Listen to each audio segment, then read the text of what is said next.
এই বিমানবন্দর শুধুমাত্র প্লেন উড়ে যাওয়ার জায়গা নয়, এটি কান্নার, ভালোবাসার এবং প্রতীক্ষার এক অদ্ভুত নাট্যমঞ্চ। কেউ আসে পরিবারের কাছে, আবার কেউ চলে যায় পরিবার ছেড়ে। সেই গল্পটি তুলে ধরব আপনাদের কাছে। এই কান্নাই যেন বলে দেয় বিমানবন্দরের বাস্তবতা। প্রিয় মানুষ চলে যাচ্ছে নতুন ঠিকানায় উপার্জনের জন্য, তবে তা যেন কিছুতেই মানতে পারছে না প্রিয়তমা স্ত্রী।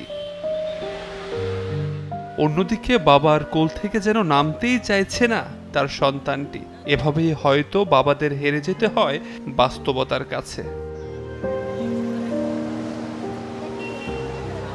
তবে বিমানবন্দরে দেখা মিলে ভিন্ন চিত্রের। ফুল হাতে কেউ অপেক্ষা করছে তার প্রিয় মানুষটি কখন আসবে এই ভেবে, আবার কেউ বিদায় জানাচ্ছে হাসি মুখে। আমার ছোট ভাই লন্ডনে চলে গেল। টানা সপ্তমবারের মতো বেস্ট টিস্যু পেপার ব্র্যান্ড হিসেবে স্বীকৃতি পেয়েছে বসুন্ধরা টিস্যু। ওর সাথে অনেক স্মৃতি আছে, ও আর আমি একসাথে ছোটবেলায় অনেক খেলাধুলা করছি। ও আমার চেয়ে ছোট, কিন্তু আজকে 5 বছর হইলো ওর সাথে আমি একসাথে থাকি না, বিদেশে থাকি। অনেক ইমোশন কাজ করে আসলে। অনেক আনন্দে আছিলাম। এখন যেহেতু দেশ থেকে বাইরে যাচ্ছে, এটা আমাদের একটু কষ্টই।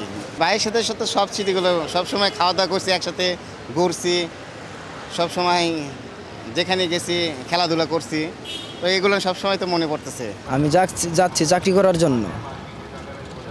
ম্যাক্সিমাম আপনার 3-4 বছর থাকার উদ্দেশ্য আছে। খারাপ তো লাগবে, স্বাভাবিক। খারাপ লাগলে তো কিছু করার নাই। এই বিমানবন্দর কারো কাছে কেবল যাত্রার শুরু, আবার কারো কাছে বিদায়ের শেষ মুহূর্ত। প্রতিদিন হাজারো মানুষ আসে যায়, তবে রয়ে যায় কিছু ভেজা চোখ, কিছু না বলা কথা, আর বুকের ভিতর চেপে রাখা ভালোবাসা। আবির হোসেন, নিউজ 24, ঢাকা।